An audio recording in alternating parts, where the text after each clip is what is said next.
நீங்கள் பார்த்து கொண்டிருப்பது உங்கள் ரேமா டிவி. இது சத்தியத்திற்கு சாட்சி. பிரியமானவர்களே,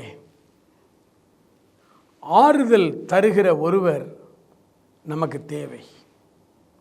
சமீபத்தில் சமூக வலைதளங்களில் ஒரு காரியத்தை நான் பார்த்தேன். அயல்நாடு ஒன்றில் வாலிப சகோதரன் ஒருவன் இவ்விதமாய் ஒரு விளம்பரம் செய்தான். யாருக்கெல்லாம் ஆறுதல் தேவையோ அவர்கள் எல்லாரும் என்னிடத்தில் பதிவு செய்து கொள்ளுங்கள். நான் உங்களோடு கூட வந்து நீங்கள் எவ்வளவு நேரம் உங்களோடு நான் இருந்து உங்களோடு கூட பேச வேண்டும் என்று விரும்புகிறீர்களோ அவ்வளவு நேரம் நான் உங்களோடு பேசுவேன். 1 மணி நேரம் நான் உங்களோடு இருப்பதற்கு இவ்வளவு பணம் எனக்கு தர வேண்டும் என்று விளம்பரம் செய்தான். விளம்பரம் செய்த கொஞ்ச நாட்களிலே ஏராளமான பேர் அவனை புக்கிங் செய்தார்கள். 1 மணி நேரம், 2 மணி நேரம், 4 மணி நேரம் என்று அவன் தன்னோடு கூட அமர்ந்து பேச வேண்டும், ஆறுதலாய் பேச வேண்டும். ஒரு மாதத்தில் கிட்டத்தட்ட $20 லட்சம் சம்பாதித்தான். $20 லட்சம் ஒரு மாதத்திற்கு என்றால் ஆறுதல் இல்லாமல் இருக்கிற ஜனங்கள் எத்தனை பேர் பாருங்கள். உலகம் முழுவதுமே ஜனங்கள் ஆறுதலற்று இருக்கிறார்கள். என்ன காரணமாக இருக்கும்?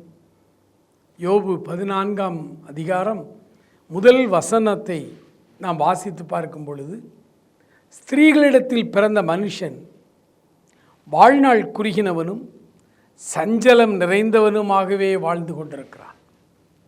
இந்த பூமியிலே மனிதனுடைய வாழ்க்கை சஞ்சலம் நிறைந்த வாழ்க்கையாகத்தான் இருக்கிறது.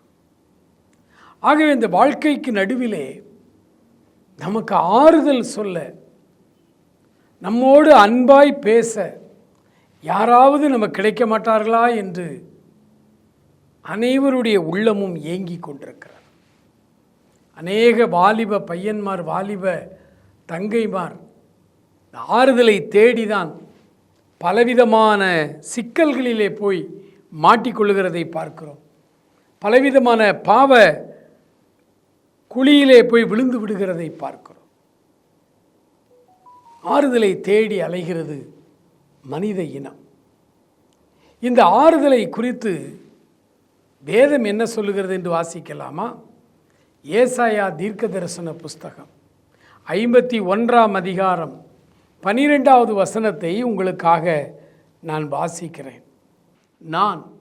நானே உங்களுக்கு ஆறுதல் செய்கிறவர், சாகப்போகிற மனிதனுக்கும் புல்லுக்கு ஒப்பாயிருக்கிற மனுபுத்திரனுக்கும் பயப்படுகிறதற்கும் வானங்களை விரித்து பூமியை அஸ்திவாரப்படுத்தி உன்னை உண்டாக்கின கர்த்தரை மறக்கிறதற்கும் நீ யார்?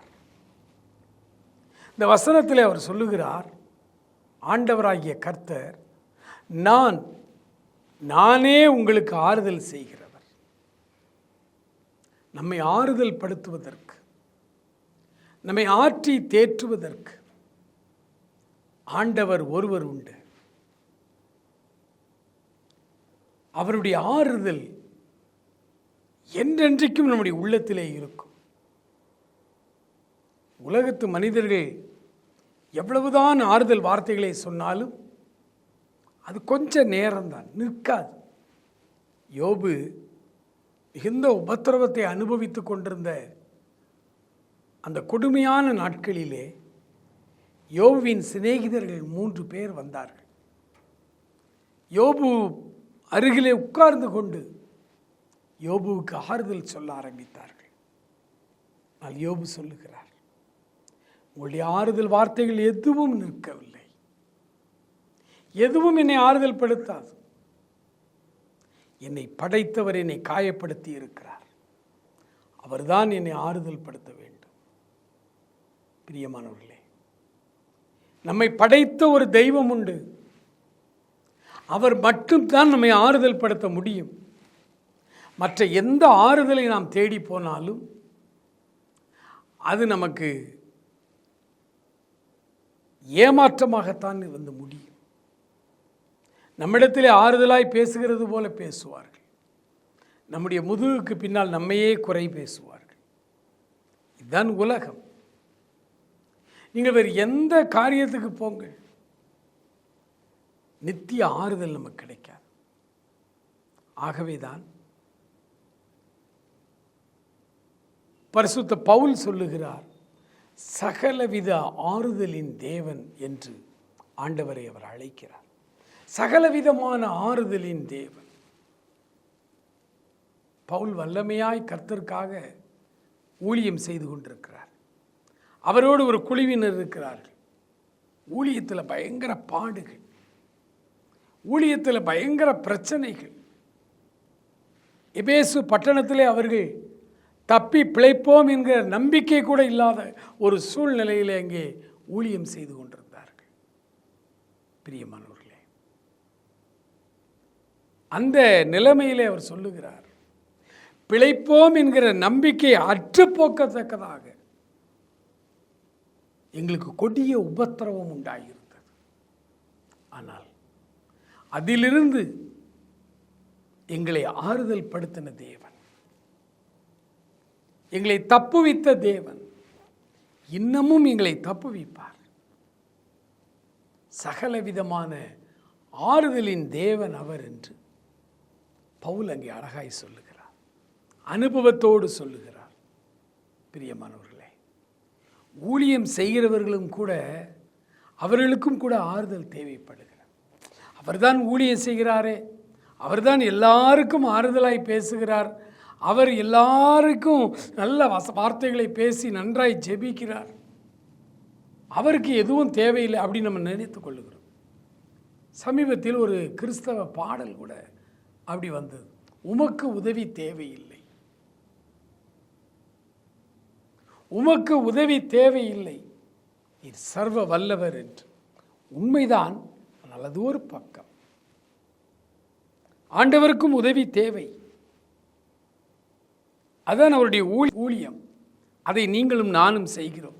அது நம்மேல் விழுந்த கடமை, அது நமது வேலை.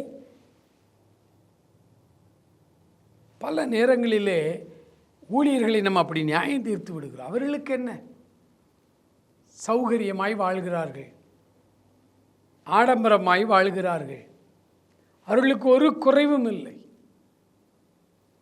இல்லை பிரியமானவர்களே, பவுல் அப்போஸ்தலருக்கே ஆறுதல் தேவைப்பட்டது. அந்த ஆறுதலை கடவுளிடத்திலிருந்து அவர் பெற்றுக்கொண்டார். நீங்களும் நானும் கூட ஆறுதலற்று இருக்கிற நேரங்களிலே அவருடைய வார்த்தைகள் நமக்கு ஆறுதல் தருகிறது, அவருடைய வசனங்கள் நமக்கு ஆறுதல் தருகிறது. வேதத்திலே அவருடைய ஆறுதல் நமக்கு எப்பொழுது வருகிறதா? சங்கீதங்களின் புஸ்தகம் 119ஆம் சங்கீதத்தை நாம் எடுத்துக்கொள்வோம். 119ஆம் சங்கீதத்தில் அவர் சொல்லுகிறார், 119ஆம் சங்கீதம் 50வது வசனத்தை நான் வாசிக்கிறேன். அந்த வசனம் இவ்விதமாய் சொல்லுகிறது, 49:50 ரெண்டையும் வாசிக்கிறேன். நீர் என்னை நம்ப பண்ணின வசனத்தை உமது அடியேனுக்காக நினைத்தருளும், அதுவே என் சிறுமையில் எனக்கு ஆறுதல், உம்முடைய வாக்கு என்னை உயிர்ப்பித்தது. என்னை நம்ப பண்ணின அந்த வசனத்தை எனக்காக நினைத்தருளும் ஆண்டவரே. என்னுடைய சிறுமையில், என்னுடைய உபத்திரவத்தில் அதுவே எனக்கு ஆறுதல். ஆண்டவர் நம்மை ஆறுதல் படுத்துவதற்காக இந்த வேத புத்தகத்தை எழுதி நம்முடைய கைகளிலே கொடுத்திருக்கிறார். இதில் ஏராளமான ஆலோசனைகள் உண்டு, நடைமுறை வாழ்வியல் அனுபவங்கள் உண்டு, எச்சரிப்புகள் உண்டு, கட்டளைகள் நமக்கு உண்டு, வாக்குத்தத்தங்கள் நமக்கு உண்டு. அதோடு கூட இந்த வார்த்தை நம்மை ஆறுதல் படுத்துகிறது என்று வேதம் சொல்லுகிறது. உபத்திரவத்தின் உச்சத்திலே நின்று கொண்டிருக்கிறீர்களா? உள்ளத்திலே ஒரு பெரிய தவிப்பு உங்களுக்கு இருக்கிறதா? ஐயோ எனக்கு யார் ஆறுதலாய் 2 வார்த்தை சொல்லுவார்கள் என்று யோசிக்கிறீர்களா? வேதத்தை கையில் எடுங்கள். தனிமையாய் ஒரு இடத்துல அமர்ந்து வேதத்தை நீங்கள் கிரமமாய் வாசிக்க ஆரம்பியுங்கள். அன்றன்றுக்கு உங்களுக்கு என்ன தேவையோ உங்களுடைய அன்றாடக வேத வாசிப்பில் அன்றன்றைக்கு தேவையான ஆறுதல் ஆண்டவர் உங்களுக்கு தருவார். வெளியில் எங்கேயும் போய் தேடாதிருங்கள். ஆறுதலாய் பேசுகிறானே, நிறைய வாலிப பிள்ளைகள் காதலிலே விழுந்து ஒன்றுமில்லாமல் சுக்குநூறாய் அவர்கள் போவதற்கு காரணம் ஆறுதலாய் பேசுகிறானே, என் மேலே அக்கறையோடு பேசுகிறானே, என்னை அவன் இவ்வளவு நேசிக்கிறானே. பிள்ளைகள் பாவம் ஏமாந்து போகிறார்கள். இந்த உலகத்தில் பேசுகிற வார்த்தையில் பசப்பு வார்த்தைகள். அவர்களுக்கு நம்மிடத்தில் ஏதோ ஒன்று தேவை. அதை அடைந்து கொள்ளும் வரைக்கும் நம்மிடத்தில் நன்றாய் பேசுவார்கள். அதை நம்பிவிடக்கூடாது.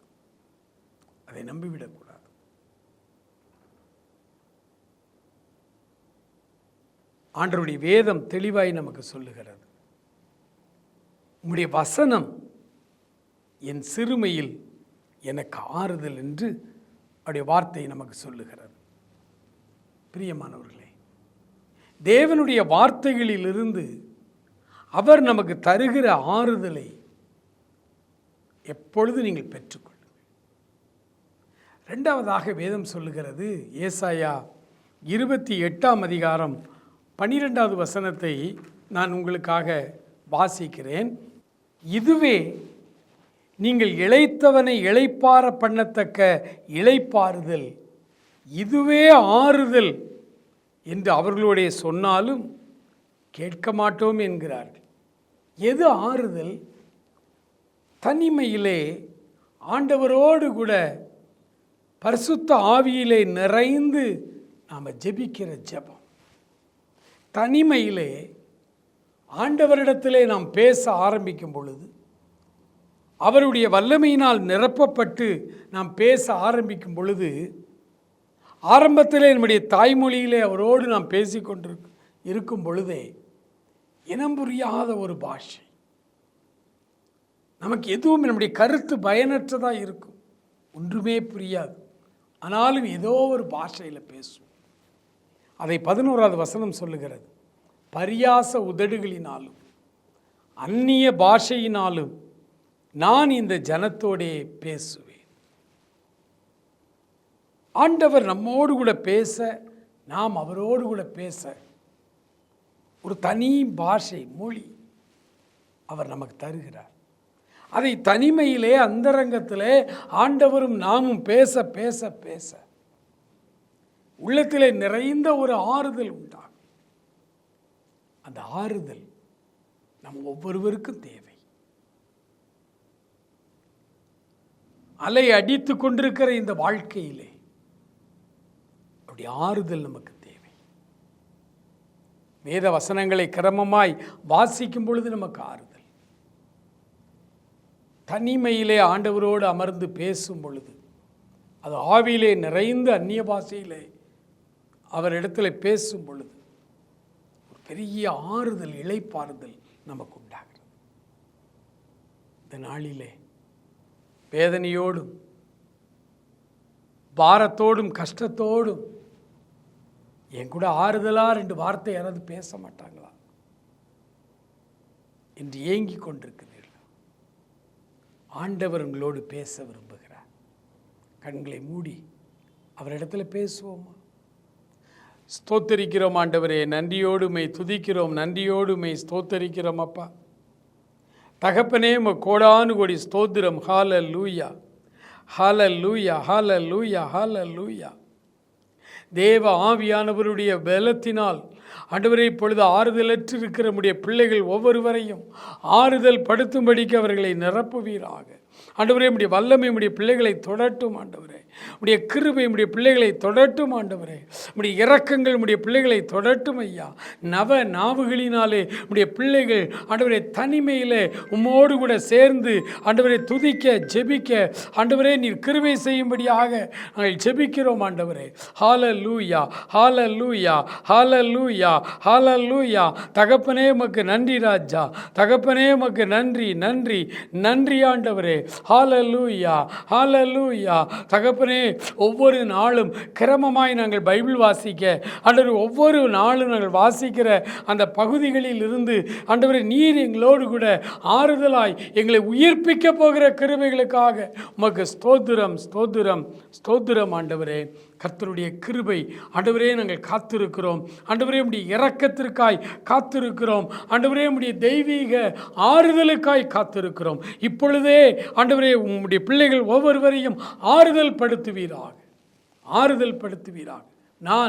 நானே உங்களை ஆறுதல் படுத்துகிற தேவன் என்று சொன்னீங்களே.